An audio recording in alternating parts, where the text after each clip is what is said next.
lifeblood of the game. But what happens when a rivalry starts years before two fighters ever step into the octagon? We're talking about Israel Adesanya and Alex Poatan Pereira.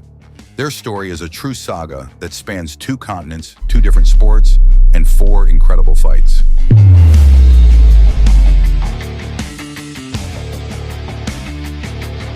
It's a tale of a hero and his one true villain in heartbreak.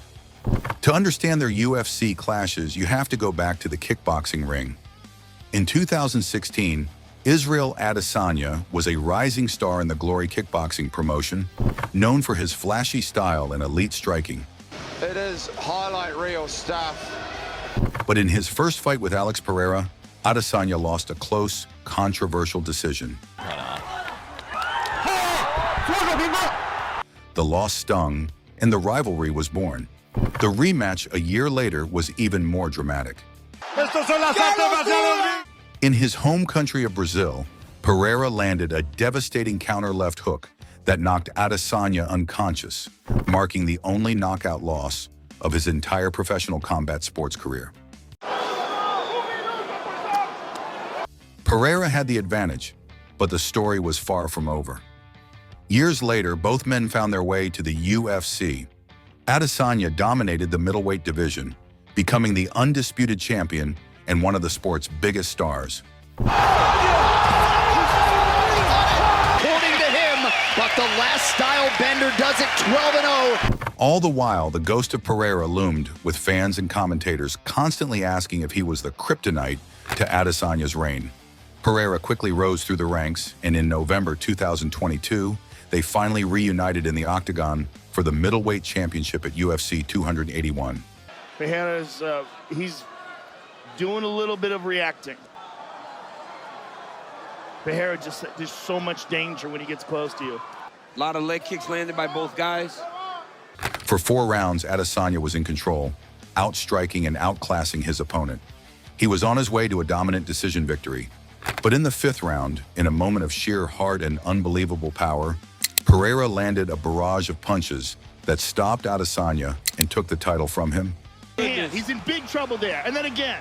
Joe, I mean, he was hurt bad. You could have stopped this a long time ago. Yeah, I mean, he's a champion. I can see why he's protesting. Goodness. The villain had done it again. After UFC 281, the pressure was immense. Adesanya had to face his fears and the one man who had his number. Look, there's no doubt he was in deep, deep trouble.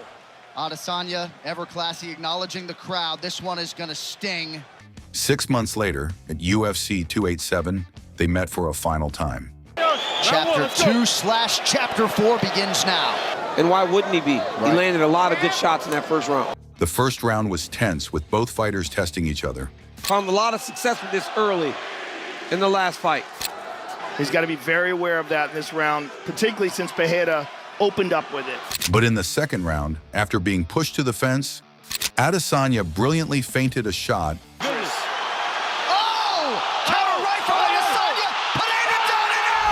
And landed a picture-perfect counter right hand.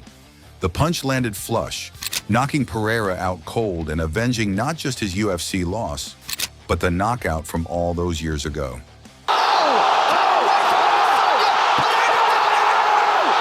It was a moment of pure redemption. I know you're mad. Over Alex Pereira, who's out cold. What a knockout. And one of the most emotional and iconic finishes in UFC history. Oh, he did. He got him bad. Oh my goodness! It evened the score in MMA 1-1 and proved that Adesanya was the better fighter in the cage. Since their last fight, both fighters have gone on to new chapters. Pereira moved up to light heavyweight and became a champion.